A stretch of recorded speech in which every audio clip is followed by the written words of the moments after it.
আসসালামু আলাইকুম ওয়া রাহমাতুল্লাহি ওয়া বারাকাতু। ইসরায়েল এবং ফিলিস্তিন সংকট নিয়ে মুসলিম নেতৃবৃন্দর বিভিন্ন সময়ে প্রদত্ত বক্তব্যগুলো দিয়ে গিয়েছেন। ন্যায় বিচার, মানবাধিকার রক্ষা এবং মুসলিম উম্মার ঐক্যের উপর জোর দেওয়া হয়েছে।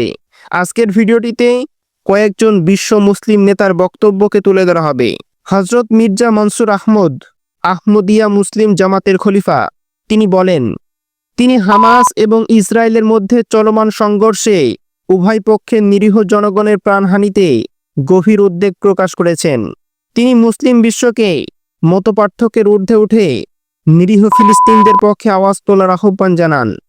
তিনি বলেন, যদি মুসলমানগণ একত্রবদ্ধ হয়ে এক সুরে কথা বলে, তবে তাদের সে কণ্ঠস্বর শক্তিশালী এবং প্রভাব বিস্তারকারী হবে।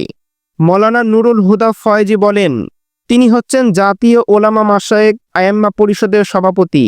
তিনি ইসরায়েলের বিরুদ্ধে সর্বাত্মক বয়কটের আহ্বান জানান এবং বলেন, ফিলিস্তিনে ইতিহাসে নিকৃষ্ট অপরাধ সংঘটিত করে চলেছে ইসরায়েল। তিনি মুসলিম উম্মাকে ঐক্যবদ্ধ প্রতিরোধ গড়ে তোলার আহ্বান জানান।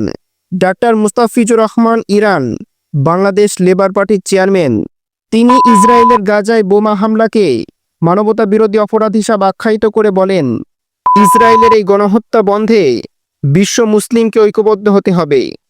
মৌলানা জালালউদ্দিন আহমদ, জামিয়া ইসলামিয়া বাইতুল ফালার ভাইস প্রিন্সিপাল, তিনি বলেন, বিশ্ব মুসলিম নেতৃবৃন্দ ঐক্যবদ্ধ হয়ে পৃথিবীর মানচিত্র থেকে ইসরায়েল নামক সন্ত্রাসী রাষ্ট্রকে মুছে ফেলতে হবে। মুসলিম নেতারা ইসরায়েলের আগ্রাসনের বিরুদ্ধে মুসলিম দেশগুলোকে ঐক্যবদ্ধ প্রতিরোধ গড়ে তোলার আহ্বান জানিয়েছেন। ফিলিস্তিনের নিরীহ জনগণের প্রতি মানবিক সহায়তা প্রদানের জন্য মুসলিম দেশগুলোকে উদ্যোগী হওয়ার আহ্বান জানানো হয়েছে। ইসরায়েলের আগ্রাসন বন্ধে আন্তর্জাতিক মহলের উপর চাপ সৃষ্টি করার জন্য মুসলিম নেতারা আহ্বান জানিয়েছেন।